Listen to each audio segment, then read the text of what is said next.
Kanpur test বাঁচাতে হলে বাংলাদেশ দলকে ব্যাট করতে হতো কমপক্ষে ২ সেশন।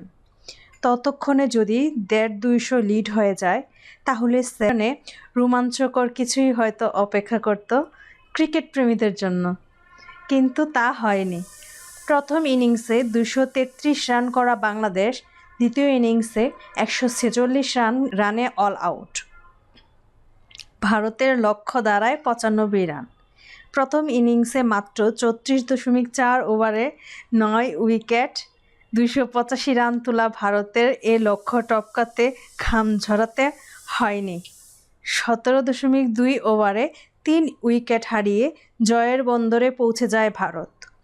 বৃষ্টি ও ভেজা আউটফিল্ডের কারণে প্রায় আড়াই দিন খেলা না হওয়ার পরও ম্যাচ হারল বাংলাদেশ। চেন্নাইয়ে প্রথম টেস্টের পর কানপুরেও ভারতের এই জয়ে বাংলাদেশের ধবলধোলাইয়ে শেষ হলো টেস্ট সিরিজ।